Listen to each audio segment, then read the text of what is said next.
Hey, this is Melissa 104 Action Figure Collector on a Budget, coming at you with another knife review. I'm not really an expert on knives, I just like to collect them.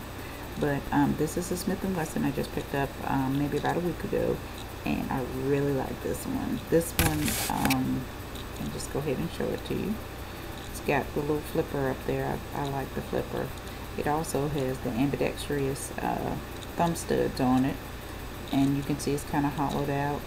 If I can show you, it is hollowed out. It's got even the clip is hollowed out. It's got the G10 on both sides. It's got some jimping here, jimping there. It's got a liner lock, and I really like this one. Okay, I did EDC this one for a couple of days, and it's very light. It's not super light, but it's light enough. But what I really like about this one right here, most of my Smith & Wessons that I get are around about 12 bucks, and I think I paid $11.99 for this one. But right out of the box, let's see if you can see what I'm doing. Right out of the box, if I can get it straight. Right out of the box. Right out of the box.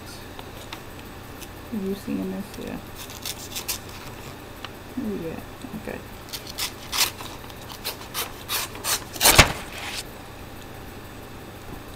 Okay. But so with this knife, it came out of the box that sharp, so I haven't had to put an edge on it. Most of my Smith & Wessons that I've purchased have come out of the box pretty darn sharp, but this one was exceptionally sharp. This particular, let's see, here's another one of the Smith & Wessons that I cannot find online. Okay, it has the Smith & Wesson Extreme Ops on the blade. I like the black blade, by the way. And this is a SWA-16. Let's see if you can focus on that. SWA-16. I really like this knife. The only thing that I don't like about this knife is how low the clip sits. See how it has a little thing that this little thing here that goes around the little button or knob or whatever you call it, where the knife actually rotates off of. Yeah, so you have about this much of the knife that's sticking out of your pocket when you are carrying it, you know. And I really don't like people to see or know that I'm carrying a knife, so, you know, that's not great. But I love the style. I love the flipper. It's not spring assisted. That's my next purchase. I don't have any spring assisted blades, but I'm planning on getting one. I have two flippers now, with the ambidextrous thumb studs and also the little flipper to help you too.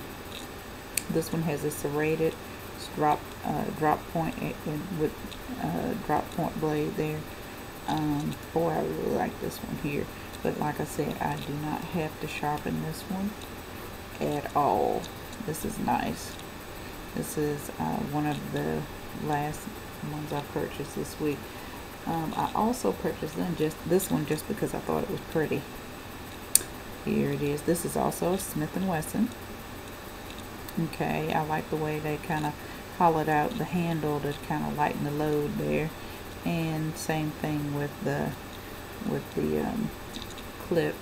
It's ambidextrous. This is like a kind of a silvery satin like finish, and what I really like, I like the silvery satin like finish with the black clip, and then it has the black blade with the silver. I just thought it was nice, and a nice one to add to my collection. And this one again is Smith & Wesson Extreme Ops with the little symbol and everything.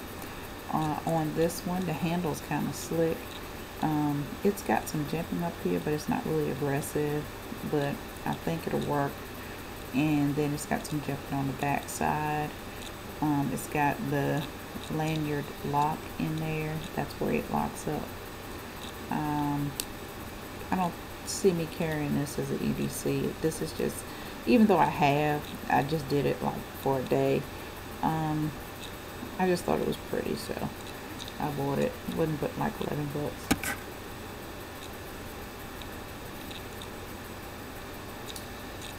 And here's another Smith & Wesson that I purchased. Now the blade and the handle and everything has a satin finish. You got jimping here on the bottom, jimping up here at the top, and also some on the actual blade, which is cool.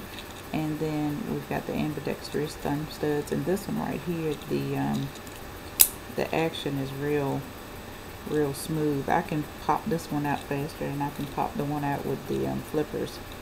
This is nice.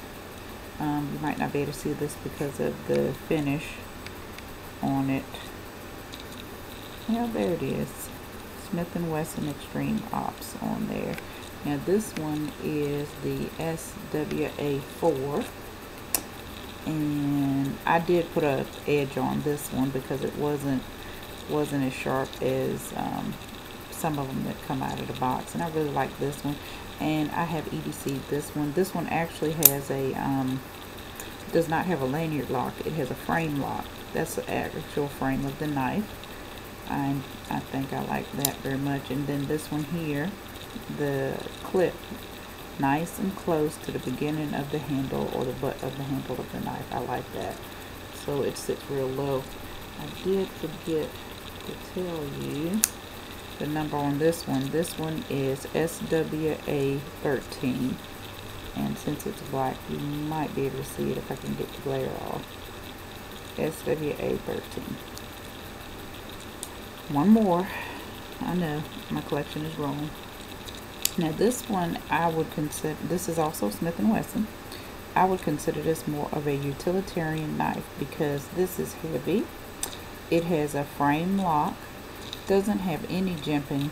No jimping up here. It has ambidextrous thumb studs. And the only reason that I bought this one was because it was different than any of the others that I had. This is kind of hollowed out to try to lighten it, but it's still kind of heavy. Now, this one does not deploy well, and it doesn't, it isn't fast. I mean, I can do it, but it's a nice slow deploy. And then, this is so freaking tight. I have to use 2 hands to close it. That's why I said this would not be anything that I would think of for self-defense. This would be something I would carry in case I want to go work on something in my yard or whatever. And no, it ain't too pretty for me to use. I mean, that'd be the only thing. Or I mean, either that or I just have to set it up like a collectible, because it's not going to be useful for anything else, because it's not very smooth. It's kind of clunky. Same thing with, oh, please don't hear my dog snoring. Okay. And the clip sits low, so it's not good. I see the way this comes to a little point. You might could use it to break a window though. Might could. Okay, we're having like a bad thunderstorm. Oh my God, can you hear my dog snoring? There he is. Okay, with those, I had to really work to get that close. Those are I think my 4 new knives. And the other thing that I bought for my knife collection, which I can't remember if I showed a picture of, is this little Smith's sharpener. It has the little rod here for your serrated edges, and then it has for your carbon, sharpen carbon, and then, you know, fine tune it with your ceramic. This is a little pocket knife tool, and you see you have a little hole that you can put a little lanyard in, maybe some paracord or something like that. Now this is the statement I'm going to make, and then I'm going to get off because this is a little longer of a little show and tell than I anticipated. Okay, I went to the Smith & Wesson site because for some reason I've got hooked on Smith & Wesson knives, probably because one, they're affordable, two, they're pretty darn good quality, three, they come out pretty sharp, and they've got so many different kinds that you can collect as a collector and not break the bank. But the problem that I have is when you go to the site. Okay, the site says that most of the Smith & Wesson knives are made in America. Okay, every knife that I just showed you was made in China. Every single last one. There's not one that I showed you that is made in America. So that's kind of like false advertising. I mean, I have 10 Smith & Wesson knives, I think, and not one of them say made in America. Not one. I don't believe. I'll have to go and look at them all, but I believe every last one of them said they were made in China. You know, I'm trying to be American and support America, but I can't find anything that we make that I can afford. But anyway, this is Melissa 104, Action Figure Collector on Budget, out. Thank you.